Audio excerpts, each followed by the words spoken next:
Hey guys, welcome back to my channel after long time. ಮಗು ಇಟ್ಕೊಂಡು ಮನೇಲಿ ಮನೆ ಕೆಲಸ ಎಲ್ಲ ಮಾಡಿಕೊಂಡು ಎಲ್ಲ ಮ್ಯಾನೇಜ್ ಮಾಡಿಕೊಂಡು ವ್ಲಾಗ್ ಮಾಡೋಕ್ಕಾಗ್ತಾ ಇರಲಿಲ್ಲ. ಎನಿವೇಸ್ ಅಟ್ಲೀಸ್ಟ್ ಡೈಲಿ ವ್ಲಾಗ್ ಮಾಡೋಣ ಅಂತ ಡಿಸೈಡ್ ಮಾಡಿದ್ದೀನಿ. ಯಾರ್ಯಾರೋ ಏನೇನೋ ಮಾಡ್ತಾರಂತೆ, ನಾವು ಯಾಕೆ ಡೈಲಿ ವ್ಲಾಗ್ ಮಾಡಬಾರ್ದು ಅಂತ ಯೋಚನೆ ಬಂತು.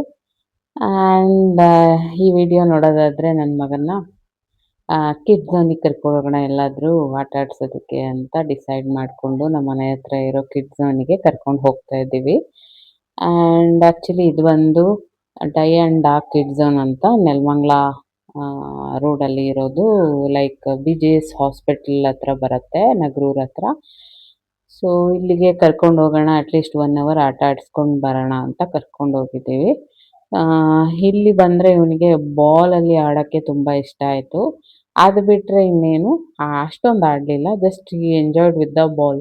ಸೊ ಏನೋ ಒಂದು ಆಟ ಆಡಲಿ, ಜಸ್ಟ್ ಅದೇ ಸ್ಕ್ರೀನ್ ಫ್ರೀ ಟೈಮ್ ಕೊಡೋದಕ್ಕೆ ಆ್ಯಂಡ್ ಆದಷ್ಟು ಅವನ್ನ ಆ್ಯಕ್ಟಿವಿಟಿ ಅಥವಾ ಪ್ಲೇಯಲ್ಲಿ ಎಂಗೇಜ್ ಮಾಡಿಸೋದಕ್ಕೆ ಟ್ರೈ ಮಾಡ್ತಾ ಇದ್ವಿ. ಯಾಕೆ ಈ ಥರ ಅಂದರೆ, ಮೊದಲಿಂದನೂ ನನ್ನ ಮಗನ್ನಾಗಲಿ ನನ್ನಾಗಲಿ ನೋಡ್ಕೊಳ್ಳೋರು ಯಾರಿಲ್ಲ, ನಮ್ಮ ಯಜಮಾನ್ರೆ ಬಿಟ್ಟರೆ ಇನ್ಯಾರೂ ಇರಲಿಲ್ಲ. ಸೊ ಅದಕ್ಕೆ ನಾನು ಅವರೆಲ್ಲ ಟೈಮು ನಮ್ಮ ಜೊತೆ ಇರೋದಕ್ಕಾಗಲ್ಲ ನಮ್ಮ ಯಜಮಾನ್ರು. ಸೊ ನಾನೊಬ್ಬಳೇ ಆಲ್ಮೋಸ್ಟ್ ಯಾವಾಗಲೂ ನನ್ನ ಮಗುನ ನೋಡ್ಕೊಂಡಿರೋದು. ಸೊ ಈ ಟೈಮಲ್ಲಿ ನಾನೇನು ಮಾಡ್ತಾಯಿದ್ದೆ, ಸ್ಕ್ರೀನ್ ಟೈಮ್ ಜಾಸ್ತಿ ಕೊಡ್ತಾಯಿದ್ದೆ. ಸ್ಕ್ರೀನ್ ಟೈಮ್ ಜಾಸ್ತಿ ಕೊಡ್ತಾ ಇದ್ದಿದ್ದರಿಂದ ಅವನಿಗೆ ಅಷ್ಟೊಂದಾಗಿ ಈಗ ಮಾತು ಬರ್ತಾ ಇಲ್ಲ. ಸೊ ಬರುತ್ತೆ, ಬಟ್ ಸ್ವಲ್ಪ ಲೇಟ್ ಬರುತ್ತೆ. ಯಾಕಂದರೆ ನಾನೇ ಮಾಡಿದ ತಪ್ಪು ಅದು, ಸ್ಕ್ರೀನ್ ಟೈಮ್ ಜಾಸ್ತಿ ಕೊಟ್ಟೆ. ಯಾಕಂದರೆ ನನಗೆ ಕೆಲಸ ಆಗಬೇಕಾಗಿತ್ತಲ್ಲ. ಸೊ ನನಗೆ ಈ ತಿನ್ನೋದು ಉಣ್ಣೋದು ಎಲ್ಲ ಮಾಡಿಕೊಂಡು ಅಡುಗೆ ಮನೆ ಕೆಲಸ, ಬಟ್ಟೆ ಒಗಿ, ಒಣಗಾಕು, ಬಟ್ಟೆ ತಂದಿಡು, ಮಗುಗೆ ಸ್ನಾನ ಮಾಡಿಸಿ, ಇನ್ನೊಂದು ಮಾಡು, ಮತ್ತೊಂದು ಮಾಡು. ಸೊ ಇದರಲ್ಲೇ ನನಗೆ ಕೆಲಸ ಹೋಗ್ತಾಯಿತ್ತು. ಆ್ಯಂಡ್ ಬೆಳಗ್ಗೆ ಸ್ಟಾರ್ಟ್ ಮಾಡಿದರೆ ಕೆಲಸ ಅವನ್ನ ನೋಡ್ಕೊಂಡು ಸಮೇತ ಯಾರು ಹೆಲ್ಪ್ ಕೂಡ ಇಲ್ವಲ್ಲ. ಸೊ ಸಂಜೆ ಆಗೋದು ಕೆಲಸ ಮಾಡಿ ಮುಗಿಸೋದಕ್ಕೆ. ಸೊ ಇದರಿಂದ ಅವನಿಗೆ ಸ್ಕ್ರೀನ್ ಟೈಮ್ ಕೊಟ್ಟೆ, ನನಗೆ ಅವಾಗೆಲ್ಲ ಗೊತ್ತಾಗಲಿಲ್ಲ. ಸೊ ಸ್ಕ್ರೀನ್ ಟೈಮ್ ಕೊಡಬಾರ್ದಂತ. ಸೊ ಇವಾಗ ಲೈಕ್ ಅವನಿಗೆ ಅಷ್ಟೊಂದಾಗಿ ಮಾತು ಕಡಿಮೆ ಇದೆ, ಬರ್ತಾ ಇದೆ, but it is taking time. And ಕೆಲವರು ನಾನು ಕಮೆಂಟ್ ಮಾಡೋದು ನೋಡಿದ್ದೀನಿ, ಸ್ಕ್ರೀನ್ ಟೈಮ್ ಕೊಡಲಿಲ್ಲ ಅಂದ್ರೂ ನನ್ನ ಮಗುಗೆ ಮಾತು ಬರ್ತಾ ಇಲ್ಲ ಅಂತ. ಬಿಕಾಸ್ ಎಲ್ಲ ಮಕ್ಕಳು ಸೇಮ್ ಇರಲ್ಲ. ಒಬ್ಬರು ಮಕ್ಕಳು ಒಂದೊಂದು ಥರ ಇರ್ತಾರೆ, ಎಲ್ಲ ಒಂದೊಂದು ಮಕ್ಕಳು ಒಂದೊಂದು ಥರ. ಒಬ್ಬರು ಬೇಗ ಮಾತಾಡ್ತಾರೆ, ಒಬ್ಬರು ತುಂಬ ಲೇಟಾಗಿ ಮಾತಾಡ್ತಾರೆ, ಒಬ್ಬರು ಇದ್ದಿದ್ದು ಲೇಟಾಗಿ ಮಾತಾಡ್ತಾರೆ. ನಮ್ಗೆ ಹೇಳೋದಕ್ಕೆ ಬರಲ್ಲ, ಪ್ರೆಡಿಕ್ಟ್ ಮಾಡೋದಕ್ಕೆ ಬರೋದಿಲ್ಲ ಮಕ್ಕಳು ಹೀಗೆ ಇರ್ತಾರೆ ಅಂತ. ಬಿಕಾಸ್ ಎಲ್ಲ ಮಕ್ಕಳು ಸೇಮ್ ಇಲ್ಲ. ಆ್ಯಂಡ್ ಯಾವ ಮಕ್ಕಳು ತುಂಬ ಜನ ಇರ್ತಾರೆ ಮನೆಯಲ್ಲಿ, ಅವ್ರ ಜೊತೆ ಎಲ್ಲ ಇಂಟರ್ಯಾಕ್ಟ್ ಮಾಡ್ಕೊಂಡು ಬೆಳೆದಿರ್ತಾರೆ, ಅವರಿಗೆ ಬೇಗ ಮಾತು ಬರುತ್ತೆ. ನಮ್ಮ ಥರ ನ್ಯೂಕ್ಲಿಯರ್ ಫ್ಯಾಮಿಲಿ ಇರೋರಿಗೆ, ಲೈಕ್ ಗಂಡ ಹೆಂಡತಿ ಮಗು ಇರೋರಿಗೆ ಇದು ಕಷ್ಟ ಸ್ವಲ್ಪ. ಯಾಕಂದರೆ ನಮಗೆ ನನ್ನದೇ ಕೆಲಸ ಆಗಿರೋದ್ರಿಂದ ಅಷ್ಟೊಂದಾಗಿ ಅವನ ಜೊತೆ ಇಂಟರ್ಯಾಕ್ಟ್ ಮಾಡೋದಕ್ಕಾಗಲ್ಲ. ಯಾವಾಗ ನಾವು ಲೆಸ್ ಇಂಟರ್ಯಾಕ್ಷನ್ ತೋರಿಸ್ತೀವಿ ಮಗು ಹತ್ರ, ಆಬ್ವಿಯಸ್ಲಿ ಮಗು ಮಾತಾಡೋದು ಸ್ವಲ್ಪ ಕಡಿಮೆ. ಸೊ ಅದರಿಂದ ನಿಧಾನವಾಗಿ ಮಾತಾಡೋದನ್ನು ಕಲಿಯುತ್ತೆ. ಆ್ಯಂಡ್ ನೋ ಅರ್ಜೆನ್ಸಿ, ನಮಗೇನು ಅಷ್ಟೊಂದು ಅರ್ಜೆಂಟ್ ಇಲ್ಲ ಮಾತಾಡಬೇಕಂತ. But like it is a matter of concern. ಯಾಕಂದರೆ 2 ಇಯರ್ಸ್ ಆಯ್ತಲ್ವಾ, ಈಸ್ ಸೇಯಿಂಗ್ ಲೈಕ್ ಓನ್ಲಿ ಅಪ್ಪ ಅಮ್ಮ ಅಷ್ಟೇ, ಅಷ್ಟು ಬಿಟ್ಟರೆ ಇನ್ನೇನು ಹೇಳ್ತಾ ಇಲ್ಲ. ಓಕೆ, ಲೇಟ್ ಸ್ಪೀಚ್ ಆಗತ್ತೆ, ಕೆಲವ್ರು ಹೇಳ್ತಾರೆ ಗಂಡು ಮಕ್ಕಳಿಗೆ ತುಂಬ ನಿಧಾನಕ್ಕೆ ಮಾತು ಬರೋದು ಅಂತ. ಬಟ್ ನಮಗೂ ಒಂದು ಕನ್ಸರ್ನ್ ಅಲ್ವಾ, 2 ಇಯರ್ ಆದಮೇಲೆ ಮಾತು ಬರ್ತಾ ಇಲ್ಲ ಅಂತ. ಸೊ ಆದಷ್ಟು ಅವನಿಗೆ ಸ್ಕ್ರೀನ್ ಟೈಮ್ ಕಡಿಮೆ ಮಾಡಿ, ಆದಷ್ಟು ಕಡಿಮೆ ಮಾಡಿಬಿಟ್ಟು ಅವನ್ನ ಲೈಕ್ ಎಂಗೇಜಿಂಗ್ ಮಾಡೋದು, ಬೇರೆ ಬೇರೆ ಆ್ಯಕ್ಟಿವಿಟೀಸಲ್ಲಿ ಅವನ ಜೊತೆ ಇಂಟರ್ಯಾಕ್ಷನ್ ಮಾಡೋದು ಎಸ್ಪೆಷಲಿ ಮಾಡ್ತಾ ಇದ್ದೀನಿ. ಆ್ಯಂಡ್ ಅವನಿಗೆ ಅದೊಂದೇ ಅಲ್ಲ, like brain boosting foods and ಸ್ಪೀಚ್ಗೆ ಹೆಲ್ಪ್ ಆಗುವಂಥ ಫುಡ್ಸ್ನ ಕೂಡ ನಾನು ಕೊಡೋದಕ್ಕೆ ಶುರು ಮಾಡಿದ್ದೀನಿ. ಸೊ ಮುಂದಿನ ವ್ಲಾಗಲ್ಲಿ ನಾನು ಹೇಳ್ತೀನಿ ನಾನು ಯಾವ ರೀತಿ ಫುಡ್ ಕೊಡ್ತಾ ಇದ್ದೀನಿ ಆ್ಯಂಡ್ ಯಾವ್ಯಾವ ರೀತಿ ಇಂಟ್ರ್ಯಾಕ್ಷನ್ ಮಾಡ್ತಾ ಇದ್ದೀನಿ ನನ್ನ ಮಗು ಜೊತೆ ಅಂತ. ಸೊ ಇದರಿಂದ ಅವನ್ನ ಲೈಕ್ ಮನೆಯಲ್ಲೂ ಆಟ ಆಡ್ಸೋದು ಡಿಫ್ರೆಂಟ್, ಆ್ಯಂಡ್ ಪ್ಲೇ ಝೋನಲ್ಲಿ ಆಟ ಆಡ್ಸೋದು ಇನ್ನೊಂದು ಥರ ಡಿಫ್ರೆಂಟ್. ಆ್ಯಂಡ್ ಬಟ್ ಅಪಾರ್ಟ್ಮೆಂಟಲ್ಲಿ ಇದ್ದವ್ರಿಗೆ ಲೈಕ್ ತುಂಬ ಬೆನಿಫಿಟ್. ಯಾಕಂದರೆ ಅಲ್ಲೇ ಪ್ಲೇ ಏರಿಯಾಸ್ ಇರುತ್ತೆ, ಬಿದ್ದರೂ ಏನಾಗೋದಿಲ್ಲ, ಎಲ್ಲ ರೀತಿ ಸೇಫ್ಟಿ ಇರುತ್ತೆ. ಆ್ಯಂಡ್ ನಮ್ಮಂಥವರಿಗೆ ಲೈಕ್ ಬಾಡಿಗೆ ಮನೆಯಲ್ಲಿ ಇರೋರಿಗೆ ಏನಾಗುತ್ತೆ, ಲೈಕ್ ಸಿಂಗಲ್ ಮನೆ ಇರೋದ್ರಿಂದ ಅಲ್ಲಿ ಪ್ಲೇ ಗ್ರೌಂಡ್ ಕಡಿಮೆನೆ.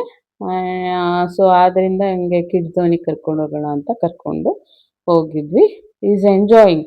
ಸೊ ಏನಾದರೂ ಆಟ ಆಡಲಿ ಬಿಟ್ಬಿಟ್ಟಿದ್ವಿ, ಯಾವ ಗೇಮಲ್ಲಾದರೂ ಎಂಜಾಯ್ ಮಾಡಲಿ. ಬಟ್ ಅದೇ ಅವನಾದಷ್ಟು ಪ್ಲೇಯಲ್ಲಿ ಎಂಗೇಜ್ ಆಗಬೇಕಷ್ಟೆ. ಸೊ ಇದೇ ನಮಗೆ ಮೇಯ್ನಾಗಿ ಬೇಕಾಗಿರೋದು. Enjoyed a lot, almost 1 hour ಅವನದೇ ಲೋಕದಲ್ಲಿ ಅವ್ನು ಮುಳುಗೋಗಿದ್ದ. ಆ್ಯಂಡ್ ತುಂಬ ಹೊತ್ತು ಇದ್ದಿದ್ದು ಆ ಬಾಲ್ ಝೋನಲ್ಲೇ.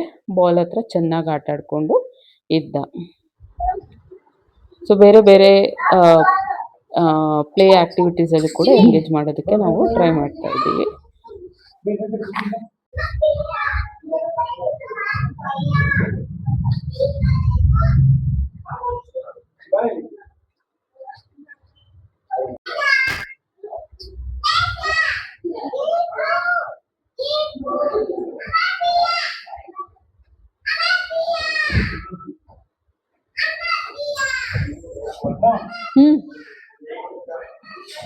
ಈಗ ಚಾಲ್ತಿಯಲ್ಲಿರೋ ಹೊಸ ಟಾಪಿಕ್ ಏನಪ್ಪಾ ಅಂದ್ರೆ autism and speech delay. So ಇದಕ್ಕೆ ಎರಡಕ್ಕೂ ಅವಿನಾಭಾವ ಸಂಬಂಧ ಇದೆ.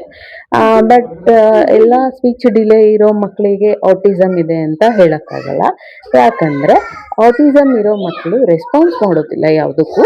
ಅವ್ರ ಪಾಡ್ಗೆ ಅವ್ರು ಯಾವುದೇ ಲೋಕದಲ್ಲಿ ಇರ್ತಾರೆ, ತುಂಬಾ ಅಗ್ರೆಸಿವ್ನೆಸ್ ಇರುತ್ತೆ. ಬಟ್ ನಾರ್ಮಲ್ ಮಕ್ಕಳು ಹೇಗಿರ್ತಾರೆ ಅಂದ್ರೆ ಲೈಕ್ ನಾವು ಕರೆದ್ರೆ ಬರೋದು, ರೆಸ್ಪಾನ್ಸ್ ಮಾಡೋದು, ಇದು ತಗೊಂಬ ಅದು ತಗೊಂಬಂದ್ರೆ ತಗೊಂಬರ್ತಾರೆ.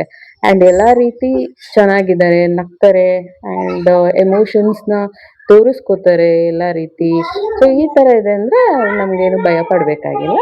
ಸೊ ಅವರಿಗೆ ಲೈಕ್ ಆಟಿಸಮ್ ಇಲ್ಲ, ಸ್ಪೀಚ್ ಡಿಲೇ ಮಾತ್ರ ಇದೆ. ಸೊ ಅದನ್ನು ಇಂಪ್ರೂವ್ ಮಾಡೋದಕ್ಕೆ ನೋಡಬೇಕು. ಯಾವುದೇ ರೀತಿ ಎದುರ್ಕೊಳ್ಳೋ ಅವಶ್ಯಕತೆ ಇಲ್ಲ. ಬರುತ್ತೆ ಮಾತು, ಬಟ್ ಲೇಟಾಗಿ ಬರುತ್ತೆ ಎಲ್ಲರಿಗೂ ಕಂಪೇರ್ ಮಾಡಿದ್ರೆ ಅಷ್ಟೇ ಹೊರ್ತು ಇನ್ನೇನು ನಮಗೆ ತೊಂದರೆ ಇಲ್ಲ. ಬಟ್ ಆದಷ್ಟು ಅವ್ರಿಗೆ ಸ್ಕ್ರೀನ್ ಟೈಮ್ ಪೂರ 0 ಮಾಡಿಬಿಟ್ಟು ಆದಷ್ಟು ಅವ್ರನ್ನ ಜೊತೆ ಇಂಟರಾಕ್ಷನ್ ಮಾಡಿಸೋದು, ಅವ್ರ ಜೊತೆ ಆಟ ಆಡೋದಕ್ಕೆ ಕರ್ಕೊಂಡು ಹೋಗೋದು ಆ್ಯಂಡ್ ಬೇರೆ ಬೇರೆ ಪ್ಲೇಸಸ್ಸಿಗೆ ಕರ್ಕೊಂಡು ಹೋಗೋದು, ಎಲ್ಲ ಕಡೆ ಆ್ಯಂಡ್ ಟ್ರಿಪ್ ಕರ್ಕೊಂಡು ಹೋಗೋದು. ಸೊ ಈ ರೀತಿ ನೇಚರ್, ಗೇಮ್ಸ್ ಆ್ಯಂಡ್ ಮನುಷ್ಯರ ಮಧ್ಯೆ ಇಂಟರಾಕ್ಟ್ ಮಾಡ್ತಾ ಇದ್ರೆ obviously they will get speech. So no doubt. So ಈ ಥರ ಅಂದ್ಕೊಂಡು ನಾವು ಆಟ ಆಡ್ಸೋದಕ್ಕೆ ಕರ್ಕೊಂಡು ಹೋಗಿ ಆಲ್ಮೋಸ್ಟ್ 3/4 ಆಗ್ತಾ ಬಂತು. ಇನ್ನೇನು 1 ಅವರಿಗೆ ಕರ್ಕೊಂಡು ಹೋಗ್ಬಿಡೋಣ ಸಾಕು. ಎಂಜಾಯ್ ಎಲ್ಲ ರೀತಿ games played and enjoy. So ಇಲ್ಲಿಂದ ನೆಕ್ಸ್ಟು ಅವರ ದೊಡ್ಡಮ್ಮನ ಮನೆಗೆ ಹೋಗೋಣ ಅಂತ ಡಿಸೈಡ್ ಮಾಡ್ಕೊಂಡ್ವಿ. ಯಾಕಂದರೆ ಇವ್ರ ಅಕ್ಕ ಇದ್ದಾಳೆ, ಅವ್ರ ಅಕ್ಕಂಗೆ ತಮ್ಮ ಅಂದರೆ ತುಂಬ ಇಷ್ಟ. ಸೊ ಅವಳನ್ನು ನೋಡಿ ತುಂಬ ದಿನ ಆಗಿತ್ತಲ್ಲ, ಓಕೆ ನೋಡ್ಕೊಂಡು ಬರೋಣ ಅಂದ್ಬಿಟ್ಟು ಡಿಸೈಡ್ ಮಾಡ್ಕೊಂಡ್ವಿ. ಸೊ ಅವ್ರ ಮನೆಗೆ ಹೋಗೋಣ ಅಂತ, ಅಪಾರ್ಟ್ಮೆಂಟಲ್ಲಿರೋದು ಅವ್ರ ಮನೆ. ಆ್ಯಂಡ್ ಇಲ್ಲಿ ಓನರ್ ಜೊತೆ ನಾನು ಮಾತಾಡ್ತಾ ಇದ್ದೆ. ಆ್ಯಕ್ಚುಲಿ ಅವ್ರ ಮಗಂಗೂ ಹೀಗೆ ಅಂತೆ, 3 ಇಯರಿಗೆ ಅವ್ನು ಆಟೋಮ್ಯಾಟಿಕಲಿ ಮಾತಾಡೋದಕ್ಕೆ ಶುರು ಮಾಡಿದ್ದಂತೆ. ಸೊ ಹೀಗೆ ಮಕ್ಕಳಲ್ಲಿ ಈ ಥರ ಇರುತ್ತೆ, ವರಿ ಮಾಡ್ಕೋಬೇಡಿ ಅಂತ ಅವರು ಕೂಡ ಹೇಳಿದ್ರು. ಅವ್ರ ಮಗುಗೆ ಫಸ್ಟ್ ಮಗು ಬೇಗ ಮಾತಾಡಿದಂತೆ ಆ್ಯಂಡ್ ಸೆಕೆಂಡ್ ಮಗು 3 ಇಯರ್ ಆದಮೇಲೆ ಜಸ್ಟ್ ಸ್ಟಾರ್ಟೆಡ್ ಇಂಟರಾಕ್ಟಿಂಗ್ ಆ್ಯಂಡ್ ಅವ್ನು ತುಂಬ ಚೆನ್ನಾಗಿ ಮಾತಾಡ್ತಾನಂತೆ ಈಗ. ಸೊ ಫೈನಲಿ ನಾವು ಹೊರಟ್ವಿ. ನಾವು ಹೊರಡುವಾಗ ಒಂದು ಪೆನ್ಸಿಲ್ ಗಿಫ್ಟ್ ಕೊಟ್ಟು ಕಳಿಸ್ತಾ ಇದ್ರು ಎಲ್ಲ ಮಕ್ಕಳಿಗೂ. ಸೊ ಸ್ವೀಟ್ ಅಲ್ಲ. ಓನರ್ ಮಾತ್ರ ತುಂಬ ಒಳ್ಳೆಯವರು, ಇಲ್ಲಿರೋ owner. So we enjoyed a lot. So ಇಲ್ಲಿಂದ ಮುಗಿಸ್ಕೊಂಡು ದೊಡ್ಡಮ್ಮನ ಮನೆಗೆ ಹೋಗೋಣ ಅಂತ ಹೊರಟಿದ್ದೀವಿ.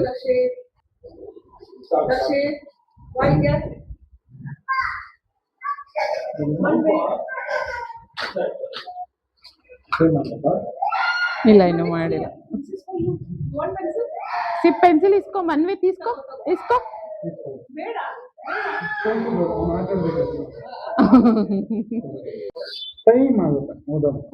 ಹೋಗೋದೇ ಬೇಡವಾ ಇವತ್ತು? ಇಲ್ಲೇ ಇರ್ತೀಯಾ? ಇಲ್ಲೇ ಬಿಟ್ಬಿಟ್ಟು ಹೋಗೋದಾ?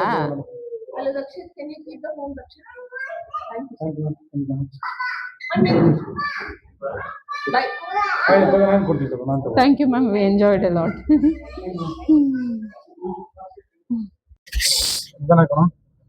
Hi Manvit, how was your experience? How was your experience? ಯಾವಾಗ ಬೇಗ ಮಾತಾಡಿ, ಇಂಗ್ಲೀಷಲ್ಲಿ ಮಾತಾಡ್ತೀವಿ. ಕಾಯ್ತಾ ಇದ್ದೀನಿ, ನಾವು ವೇಟಿಂಗ್. ಪಾಪು ನೋಡ್ಬೇಕು, ಕರ್ಕೊಂಬ ಚಿಕ್ಕಪ್ಪ ನೋಡ್ಬೇಕು, ಮನ್ವಿತಾ ಬೇಕು ನಮ್ಗೆ ಅಂತ ಹೋಗ್ತೀನಿ ಅಂತ ಹೇಳ್ಬಿಟ್ಟು. ಸೊ ನೆಕ್ಸ್ಟ್ ಅವ್ರ ಅಕ್ಕನ ನೋಡಕ್ಕೆ ಅಪಾರ್ಟ್ಮೆಂಟ್ಗೆ ಹೋದ್ವಿ. ಏನು ಗಮನಿಸ್ತವ್ರೆ, ಯಾರೋ ಗಮನಿಸ್ತವ್ರೆ.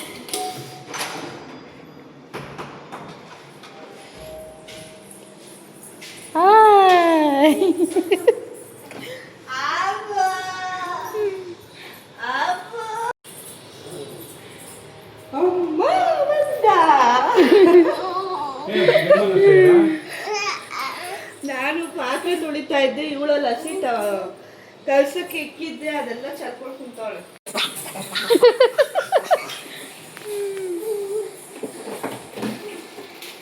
ಆಗ ಅಕ್ಕ ಇಲ್ಲಿ ತೋರ್ಸು, ಅಕ್ಕ ಇಲ್ಲಿ.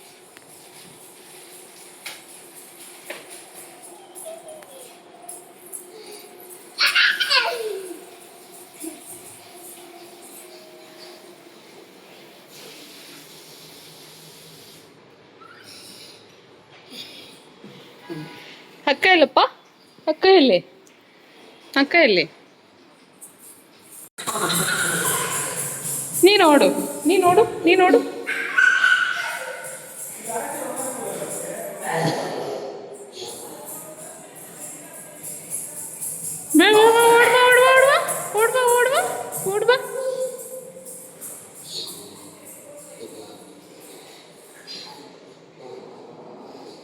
ಓಡ್ಬಾ.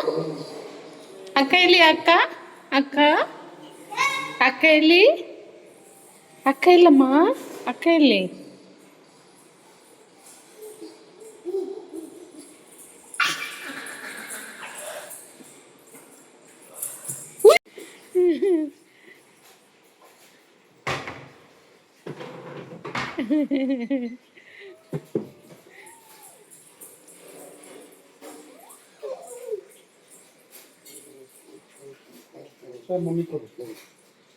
ಮೈ ಕೋ ಸಿಸ್ಟರ್ ಮಾತ್ರ ಶಿ ಇಸ್ ಸೋ ಸ್ವೀಟ್.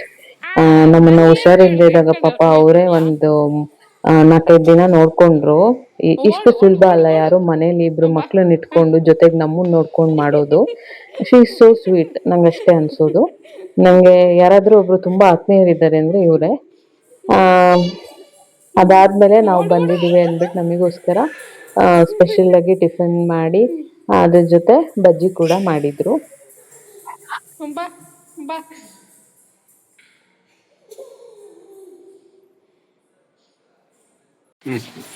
ನನ್ನ ಮಗಂಗಂತೂ ಜೆಲಸ್ ಆಗೋಗಿದೆ, ನಾನು ಅವ್ರ ಅಕ್ಕನ್ನ ಎತ್ಕೊಂಡಿದ್ದೀನಿ ಅಂತ. ನೋಡಿ ಅವ್ನು ಹೇಗೆ ರಿಯಾಕ್ಟ್ ಮಾಡ್ತಾನೆ ಅಂತ. ಅವ್ರನ್ನ ಎದ್ದೋಳ್ತವ್ರಿಗೂ ಬಿಡಲ್ಲ. ಇವನ್ ನಾಯಿ ಮರಿ ಎತ್ಕೊಳ್ಬೇಕಾ ಅವನಿಗೆ ಸಹಿಸಲ್ಲ. ಓನಾಯ್ತು.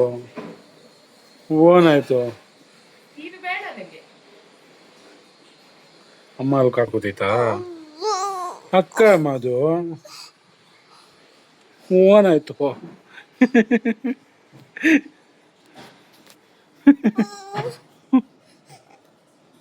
ನೀನ್ ದೊಡ್ಡಮ್ಮನ ಹತ್ರ ಹೋಗು. ದೊಡ್ಡಮ್ಮ ಇಲ್ಲಿ ಹೋಗು, ದೊಡ್ಡಮ್ಮನ ಹತ್ರ ಹೋಗು. ದೊಡ್ಡಮ್ಮ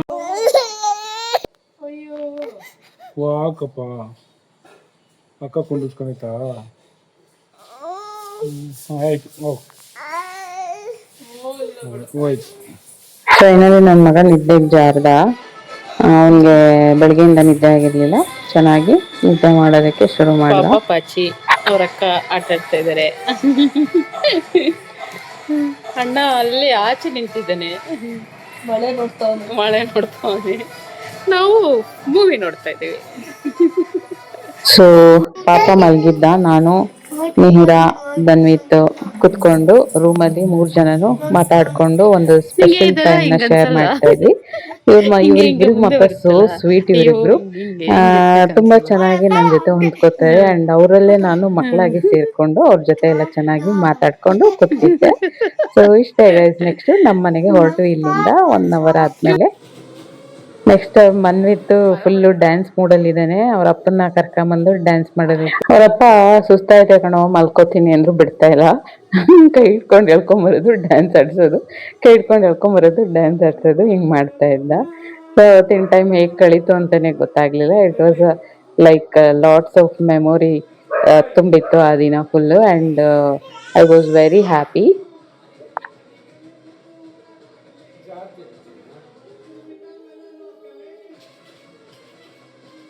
ಅವನಿಗೆ ಇಮಿಟೇಟ್ ಮಾಡ್ತಾವನೆ, ಹಿಂಗೆ ಕೈಯಲ್ಲಿ ಡ್ಯಾನ್ಸ್ ಮಾಡೋದು. ಮಾಡೋ ಡ್ಯಾನ್ಸ್ ಮನ್ವಿತ್ ಡ್ಯಾನ್ಸ್.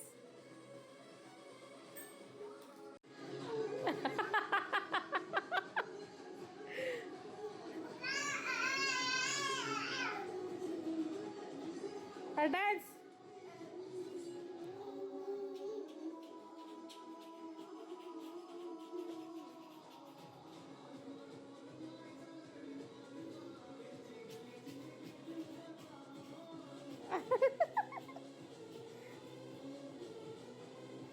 ಡ್ಯಾನ್ಸು ನಿಮ್ಮ ಅಪ್ಪನ ಮಾತ್ರ ಕರ್ಕೊಂಬಂದು. ಸೊ ಏನೋ ಗೊತ್ತಿಲ್ಲ ಫ್ರೆಂಡ್ಸ್, ಸ್ವಲ್ಪ ದಿನದಿಂದ ಅವ್ನಿಗೆ ಡ್ಯಾನ್ಸ್ ಹುಚ್ಕೊಂಡ್ಬಿಟ್ಟಿದೆ. ಆ್ಯಂಡ್ ನಾವು ಸ್ಕ್ರೀನ್ ಟೈಮ್ ಕೊಡಲ್ಲ ಸರಿ, ಲೈಕ್ ಒಂದು ಹಾಫ್ ಆನ್ ಅವರ್ ಅವ್ನಿಗೆ ಸ್ವಲ್ಪ ಚೇಂಜಸ್ ಇರಲಿ ಅಂದ್ಬಿಟ್ಟು ಸಾಂಗ್ಸ್ ಹಾಕ್ತೀವಿ so that he can dance ಅಂತ. ಸೊ ಅವ್ರನ್ನ ಇಮಿಟೇಟ್ ಎಲ್ಲ ಮಾಡೋಕ್ಕೆ ಟ್ರೈ ಮಾಡ್ತಾನೆ. ಆ್ಯಂಡ್ ಅವ್ನ ನೆನಪಿನ ಶಕ್ತಿ ಮಾತ್ರ ಬೊಂಬಾಟಾಗಿದೆ. ಆ್ಯಂಡ್ ನಾವೇನೇನು ಮಾಡ್ತೀವಿ ಅದನ್ನು ಚೆನ್ನಾಗಿ ಇಮಿಟೇಟ್ ಮಾಡ್ತಾನೆ. ಸೊ ಅಷ್ಟೇ, ಅವನಿಗೆ ಸ್ಪೀಚ್ ಒಂದು ಬಂದ್ರೆ ಮುಗೀತು, ಒಂದಿನೇನು ಪ್ರಾಬ್ಲಮ್ ಇಲ್ಲ. ಮತ್ತೆ ಬ್ಲಾಗ್ ಸ್ಪೀಚ್ ಬರುತ್ತೆ, but it is just recreating memories ಅಷ್ಟೇ. ಸೊ ನೆಕ್ಸ್ಟ್ ನಾನೇನಾದ್ರೂ ಒಂದು 10 ವರ್ಷ ಬಿಟ್ಕೊಂಡು ನೋಡಿದಾಗ ಇದೆಲ್ಲ ಮೆಮೊರೀಸ್ ನನಗೆ ಖುಷಿ ಕೊಡುತ್ತೆ. ಸೊ ಅದರಿಂದ ನಾನು ಕಂಟಿನ್ಯೂ ಮಾಡೋಣ ಅನ್ಕೊಂಡಿದ್ದೀನಿ. ಆ್ಯಂಡ್ ಯಾರೆಲ್ಲ ನನ್ನ ಚಾನೆಲ್ನ ಹೊಸದಾಗಿ ನೋಡ್ತಾ ಇದ್ದೀರಾ, ನನ್ನ ಚಾನೆಲ್ನ ಲೈಕ್ ಮಾಡಿ ಹಾಗೂ ಸಬ್ಸ್ಕ್ರೈಬ್ ಮಾಡಿ. ಆ್ಯಂಡ್ ಮುಂದಿನ ಬ್ಲಾಗಲ್ಲಿ ಸಿಗ್ತೀನಿ. And lots of love and thank you. ಹಾಡ್ಲಿ ಅವನೇ ಹಾಡ್ಲಿ ನೋಡಿ.